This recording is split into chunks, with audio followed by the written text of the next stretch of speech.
theme text is Revelation chapter 14 and verse 12.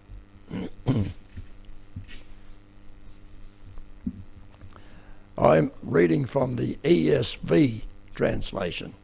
It's my favourite translation, and I think that you'll all be able to follow it in your own particular translation. Verse 12. Here is a call for the endurance of the saints, those who keep the commandments of God, and the faith of Jesus. Some translations have faith in Jesus, but the Greek says the faith of Jesus.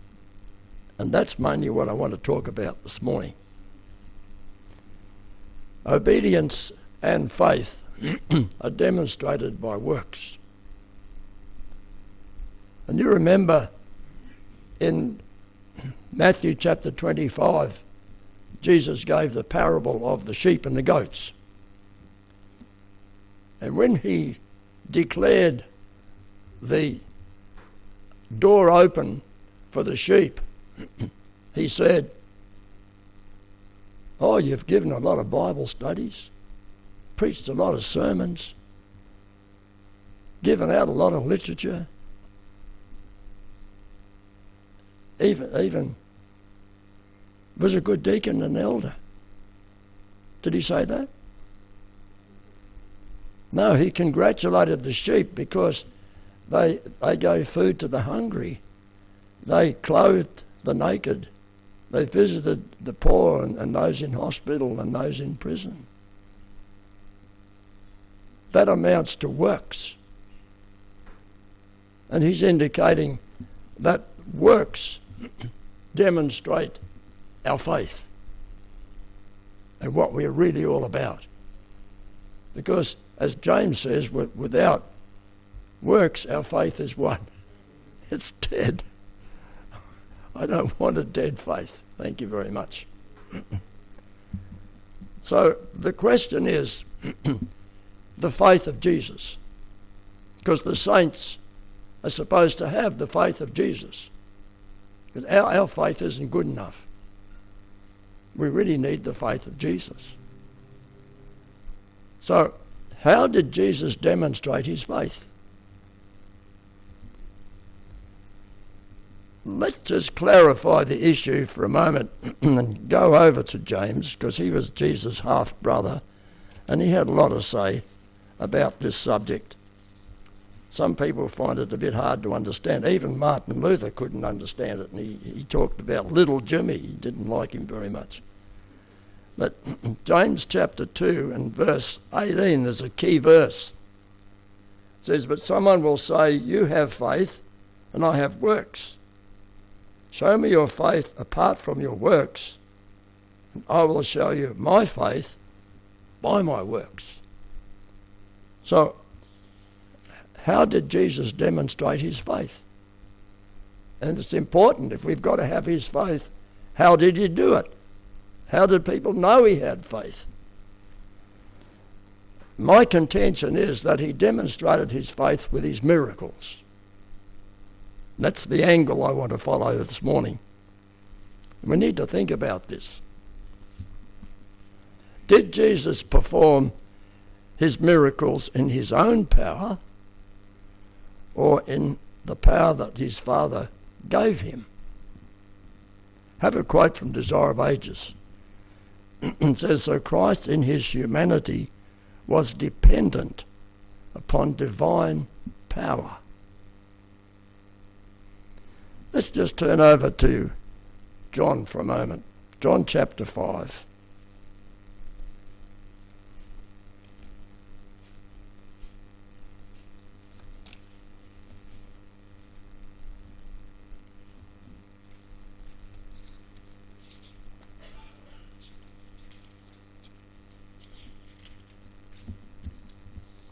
And if you would, notice verse 30. Jesus said, "I can do nothing of my own. As I hear, I judge. My judgment is just, because I seek not my own will, but the will of him who sent me. So Jesus very clearly clarifies the fact that he wasn't able to do anything on his own. So Jesus worked miracles by faith that his heavenly Father would make them happen. And I want to consider three of his miracles. He performed many, but there's three that I think are outstanding. So I've noticed what they are. Number one, his miracle of turning the water into wine. Let's go there. We're in John, so let's go to chapter 2 and notice this amazing event. The beginning of his ministry began with a miracle. And that in itself is very thought-provoking. I'm going to read from verse 1. On the third day, there was a wedding at Cana in Galilee. The mother of Jesus was there. Jesus also was invited to the wedding with his disciples.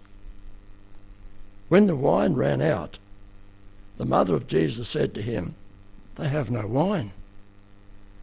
And Jesus said to her, "Woman, what does that have to do with me? My hour has not yet come." So he didn't feel that he was quite ready to commence his ministry at that point in time. But God evidently had other ideas in mind. So verse 5, his mother said to the servants, "Do whatever he tells you." Now there were 6 stone water jars there for the Jewish rites of purification, each holding 20 to 30 gallons. Now when you multiply 6 by 20, you've got 120 gallons. I don't know what that means in litres. Some mathematician here may be able to work that out. But that's how many? Well, I don't have a calculator. But I suggest to you this must have been a big wedding. Must have been a lot of guests. If they were going to need 120 gallons of wine,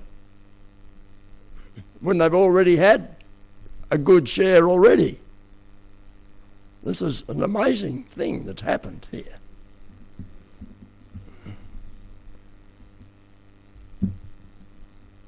I share a quote from Desire of Ages. And you like the page, don't you? 147. But though Mary had not a right concept of Christ's mission, she trusted him implicitly. To this faith, Jesus respected. It was to honour Mary's trust and to strengthen the faith of disciples that the first miracle was performed. So this was a very parochial experience in the beginnings of Jesus' ministry, to show his appreciation for his mother's faith and to help build up the faith of his disciples, because as you know, that wasn't a very strong issue in their lives. They had weak faith. Jesus said that a number of times. And I think it's demonstrated by the fact that when Jesus died on the cross, they all shot through except for John. Where was their faith? Where was their faith in the garden when they arrested Jesus? I don't want to put them down, but in lots of ways they weren't the greatest object lesson till they were converted. And that made the difference. So, what about Jesus' faith? Here he is at the wedding, a large wedding, because this was a 2 village getting together for a wedding. Nazareth and Cana, as was often happened in those days. A man would marry someone from another village to keep the bloodline from getting too confused. So it was big, and Mary must have had a major role in organising the wedding, because they had an MC, but MCs are not really very good cooks, are they? It was Mary that would have organised the food and all the other things that were there. So she was in a position to say to the servants, whatever he says, you do it. I believe that Jesus must have prayed to God in order for this miracle to happen. Now, if Jesus' faith had been weak, how do you think it would have been if those servants had taken from the clay pots water and gave it to the MC and says, here, have a drink of water? It wouldn't have looked too good, would it? But both Mary and both Jesus, because of their relationship with the Father in heaven, knew that that miracle was going to happen. And it did. And it's quite an amazing object lesson for us. Let me share this quote, again from Desire of Ages. The miracles of Christ for the afflicted and suffering were wrought by the power of God. And notice this one. I didn't know this till I was researching this sermon. Wrought by the power of God through the ministration of angels. I really had to stop and think about that one. And while you think about it, let's have a look at the second miracle, the one on the lake. For this one, we go to Luke chapter 8.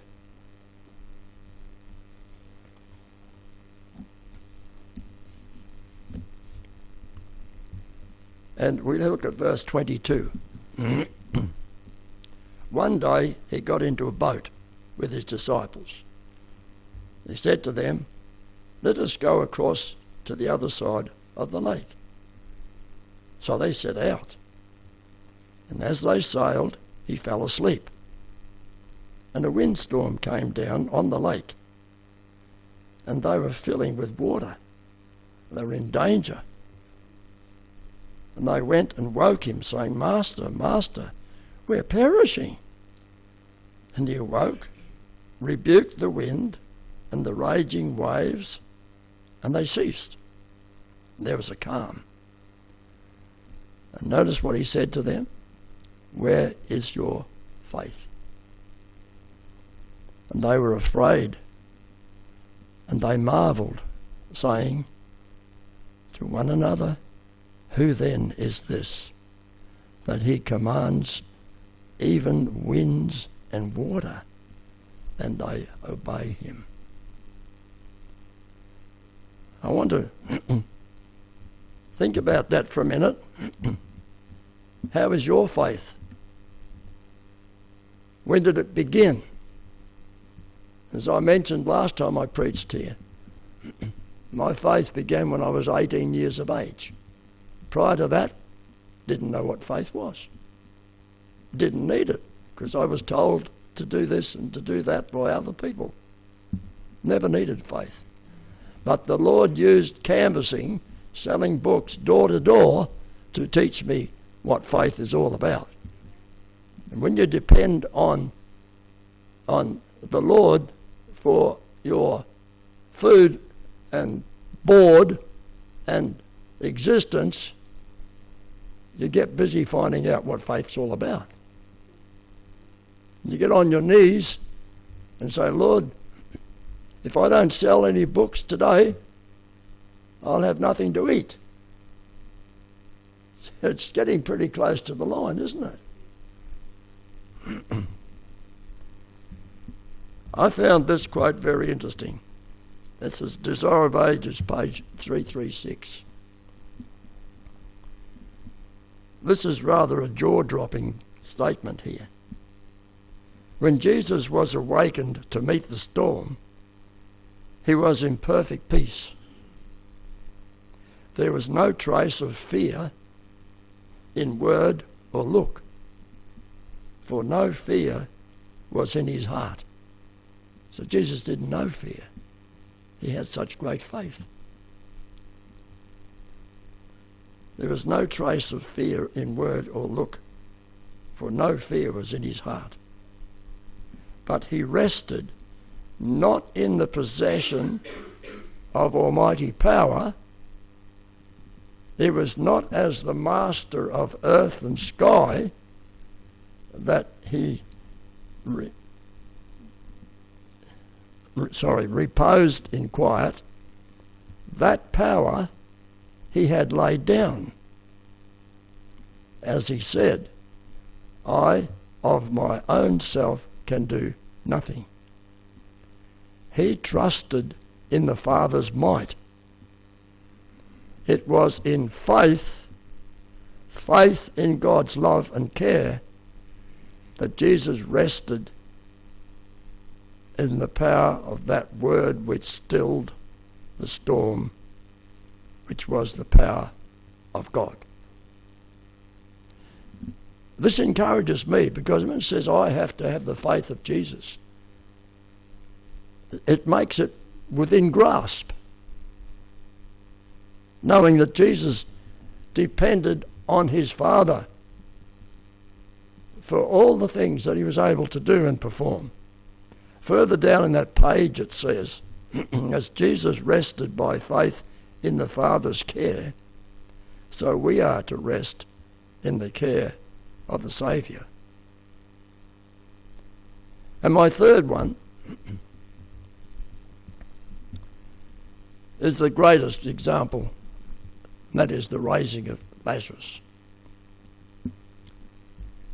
Let's go, we're back to John now, to John chapter 11.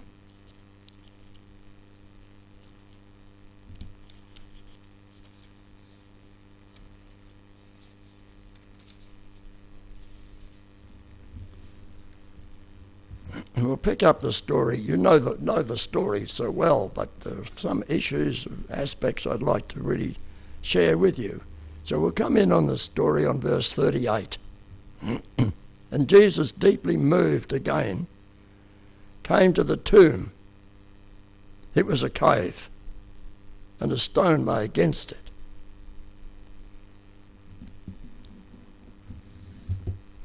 And Jesus said, "Take away the stone." Martha, the sister of the dead man, said to him, "Lord, by this time there was an odour, for he has been dead 4 days." Jesus said to her, "Did I tell you that if you believe, you would see the glory of God?" So they took away the stone. And Jesus lifted up his eyes and said, "Father, I thank you that you've heard me." So obviously he'd been praying before this event took place, because he comes now to thank the Lord from his Father that he had been listening to his prayer, and he had the faith to believe now that what he's about to do is going to happen. And this is an amazing event that's taking place here. And then carrying on in his prayer, he says, "I knew that you always hear me." Isn't that encouraging? You always hear me. Do you ever feel that God's not listening? You shouldn't. There's God's hearing all the time. I knew that you always hear me. But I said this on account of the people standing around, that they may believe that you sent me. When he had said these things, he cried out with a loud voice, "Lazarus, come out." And the man who had died came out, his hands and feet bound with linen strips, and his face wrapped with a cloth. Jesus said to them, "Unbind him and let him go." Once again, my sanctified imagination causes me to think, what if Jesus stood there and said, Lazarus, come out, and he didn't? Imagine that. But did Jesus doubt? No, he didn't doubt, because he had the greatest faith in his Father. He'd been praying, and he knew, because he said there, I know you heard me, and I know this is going to happen. What faith? And it did. Lazarus came forth. By the way, have you ever thought that if Lazarus had gone to heaven when he died, this is a bit of imagination here, but I think it's worth thinking about. And St. Peter welcomed him to the gate and said, hi, Lazarus, welcome. Here's your house over here, and your garden is already ready for you. And you're just going to have a wonderful time here. Second day, Lazarus fits in. Third day, he's starting to get around to meet people. Fourth day, he's rejoicing. And then Peter comes and taps him on the shoulder and says, sorry, mate, you've got to go back down there again. Can you imagine? You can imagine what Lazarus would think. Please, no. I don't want to go back there. Please, this is paradise. This is wonderful. I don't want to go back there. Peter says, sorry, mate. It's very important that you go back. And he has to go back and live out the rest of his life thinking about what he's missed out on. You know, it's ludicrous, isn't it? The idea that you go to heaven when you die. I remember when Zena and I were volunteers at Geraldton Church over in Western Australia. And we got to know Ernie Dingo's mother. She was quite a character. She had quite a lot of children from different husbands, or different fathers anyway. Even Ernie doesn't know who his father is. Ernie came to the Sabbath school because about 18 kilometres east of Geraldton was a little town of Mullawar. It was in the news recently. Some guy shot his wife in Mullawar. That would have been something, because I guarantee 99% of Australians had never heard of it. But we had a little church in Mullawar. It's a derelict now. But that's where Ernie went to Sabbath school. And his mother died. We visited her a number of times. Fascinating old lady. She died. And they had the funeral at Mullawar. And they had a large civic centre in Mullawar. And there were about 2,000 Aboriginal people came from as far as Broome.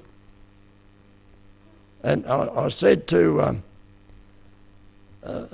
a local guy that wasn't an Aboriginal, I said, where do all these people come from? Oh, he said, they all come from everywhere. The government pays their transport. Oh, I said, that's interesting. The pole bearers were all dressed in the same tie, same shirt, same trousers. It was specially bought for the occasion. I'd never seen that anywhere before. And I said to this guy, I said, that's a bit interesting. He said, no, the government paid for all that. Oh, I said, well, that's fair enough. Now, the point of the story is this. A Roman Catholic priest was conducting the funeral service. And I listened very closely because I'd never heard a priest take a funeral service before. And in the early stages of his sermon, he quoted from 1 Thessalonians chapter 4. And I said, well, this is good. He's on the right track here. And then he went along a few more chapters in his discourse. And then he said, well, I'm glad to comfort all you people because you'll be pleased to know that Mrs. Dingo is in heaven looking down with great delight and pleasure at the fact that you've all come to commemorate her life. And I was stunned. I said, how can you quote 1 Thessalonians 4 and then talk about the person that's died being in heaven? And I've heard a few other clergymen say the same thing. Aren't you glad this morning that you know and understand exactly what's going on when a person dies? How comforting. Do you think that it would be enjoyable for Mrs. Dingo to be up there in heaven and see all the things that her kids were doing? Because half of them were in jail. Do you think a lot of people that if they went to heaven would be able to get much joy and pleasure out of seeing what's going on down here? No. So Jesus said to Lazarus, come forth. Not come down, not come up, come forth. And he did. Notice this quote. In all that he did, Christ was cooperating with his Father. He had been careful to make it evident that he did not work independently. It was by faith and prayer that he wrought his miracles.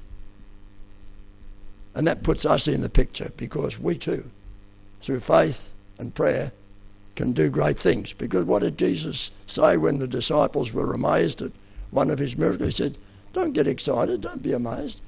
If you had the faith of a mustard seed, you could do these things too.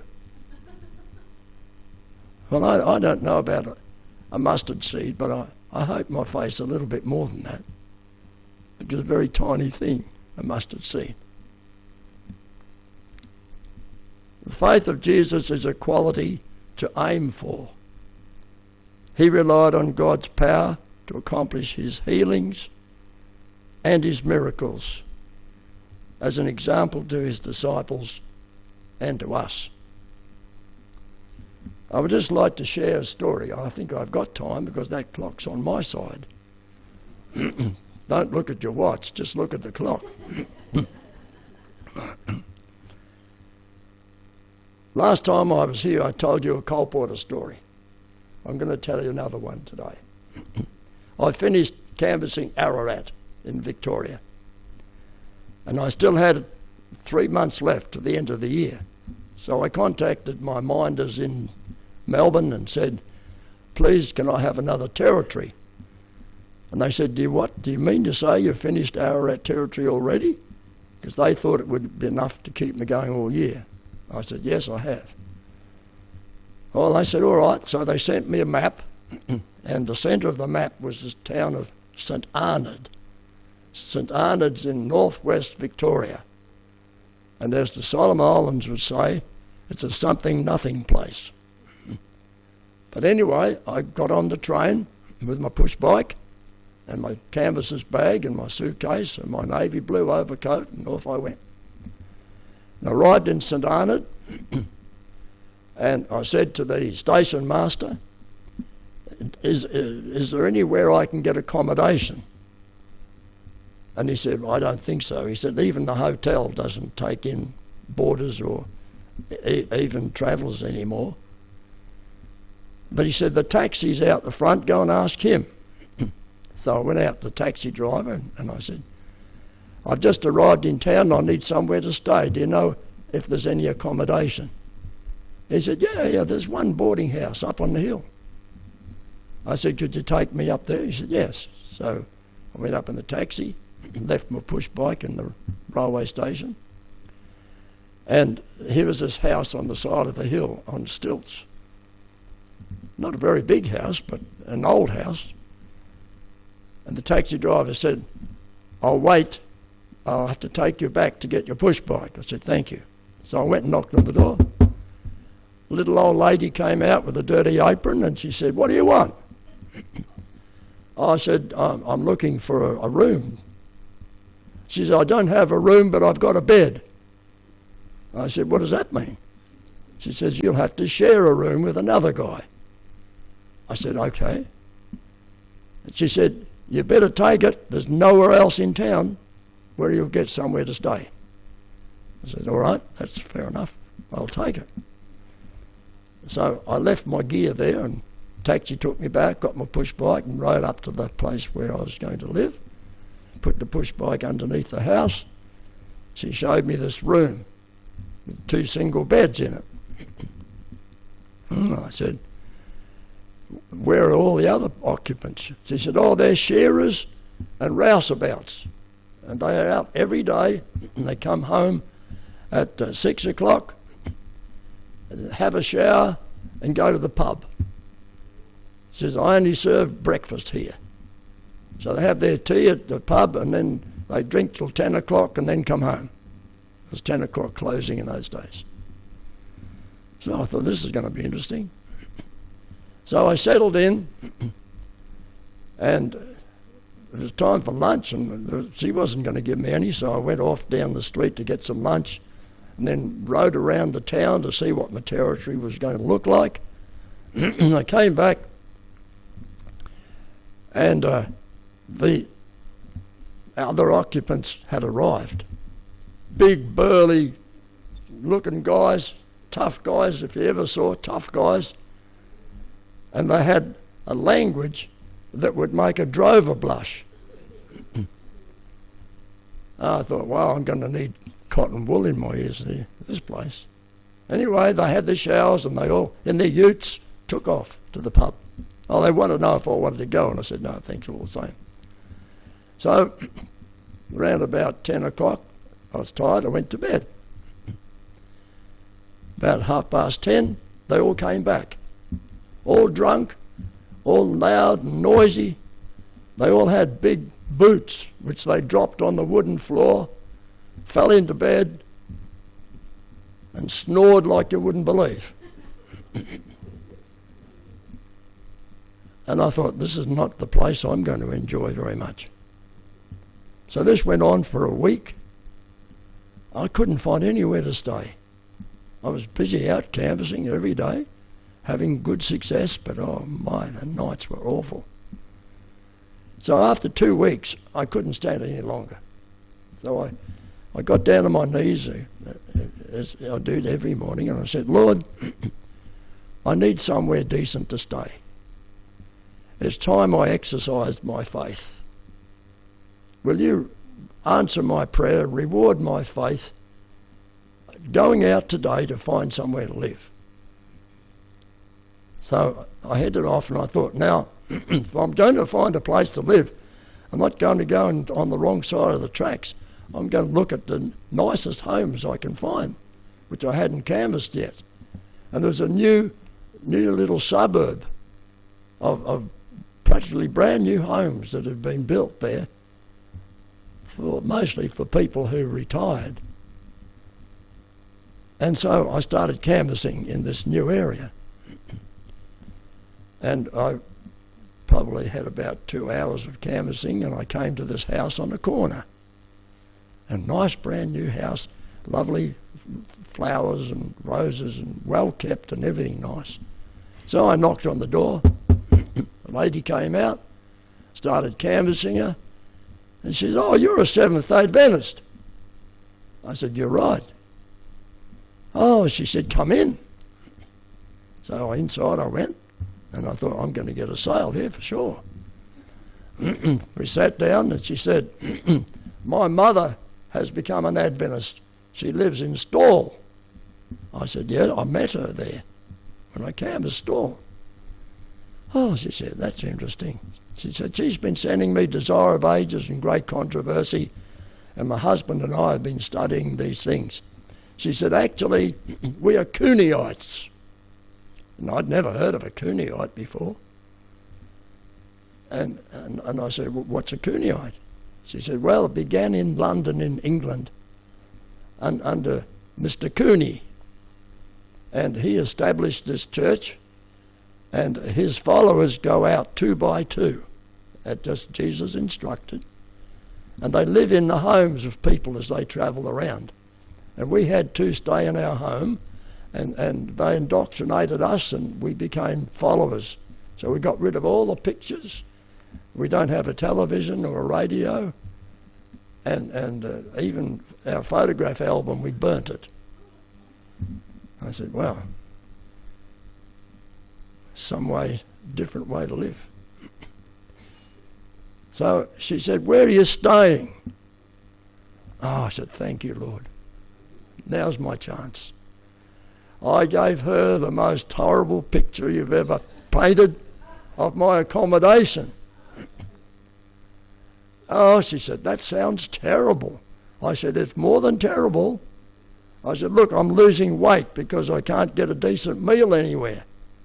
Oh, she said, that's terrible.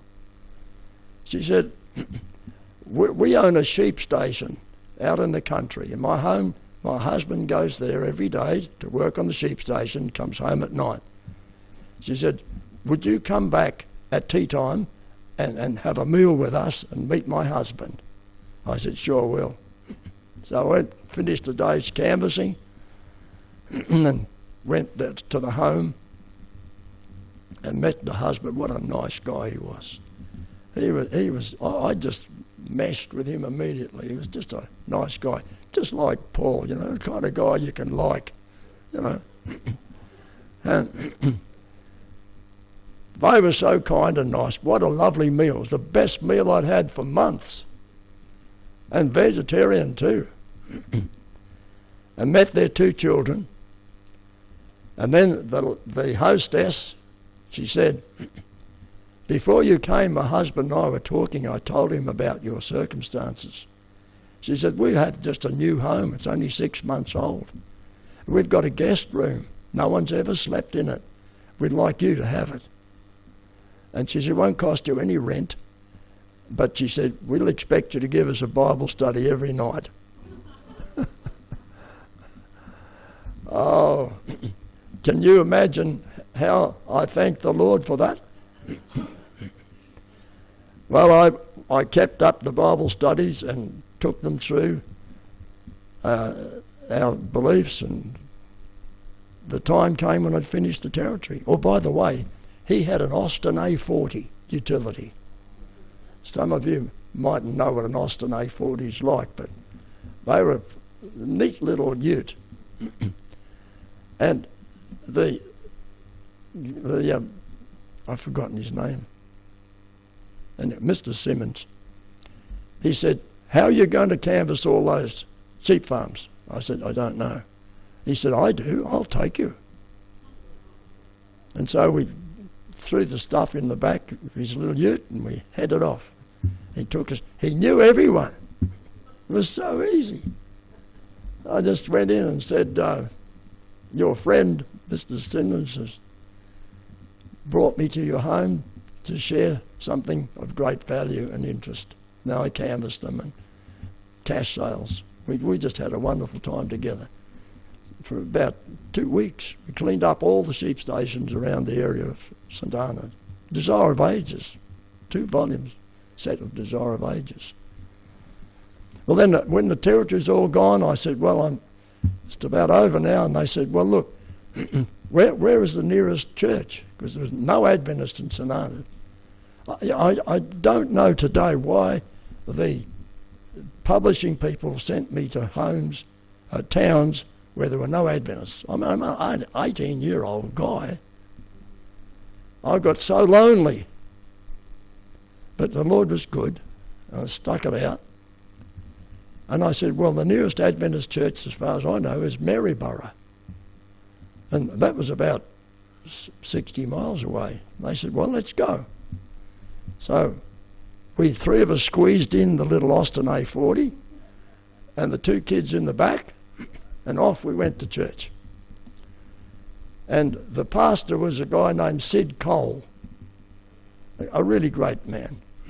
And it was, we talked about pride in Sabbath school, but it was almost shining out of me when I introduced my friends to the pastor. It was such a delightful to be my first converts.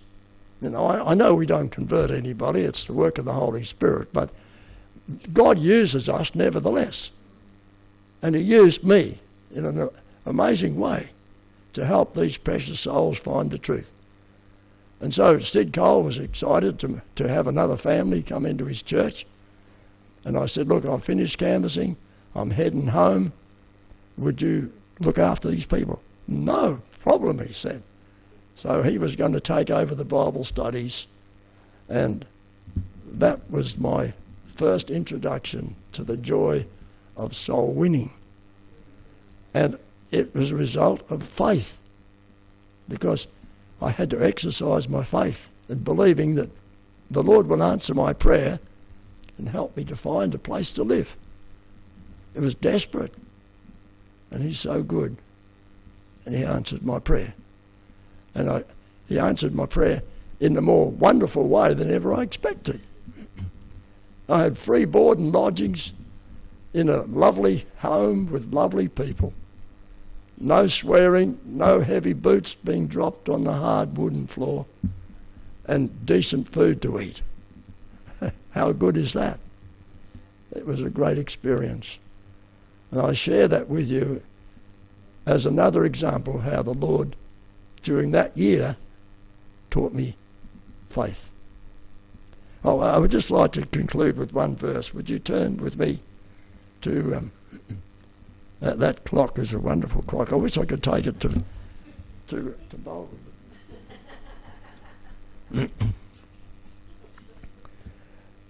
Let's go to John chapter 14. And I want to notice from verse 12. Truly, truly, I say to you, whoever believes in me will also do the works that I do, and even greater works than these will he do, because I am going to the Father. Whatever you ask in my name, this I will do, that the Father may be glorified in the Son. If you ask me for anything in my name, I will do it. And I came to believe that. Now, when it says ask, what does that mean? That means prayer, doesn't it? That's prayer. That's good that you had a prayer start to the day today. We've got a new minister coming to our church. He's at the Vine today, and next Sabbath will be his first Sabbath at Tumbalgum Church. Ted Turner, his name is. He's come from Maxville. We had a good session together the other day. And he said, I am a praying pastor. I said, God bless you, mate. I said, we all are, but it's good to know that you are.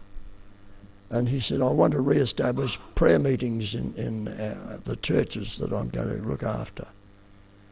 And what a wonderful blessing. We need not only praying pastors, we need praying church members, don't we?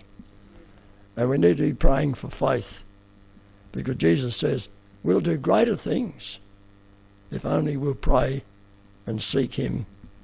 He will never forsake us or let us down. My faith is not good enough. I need the faith of Jesus.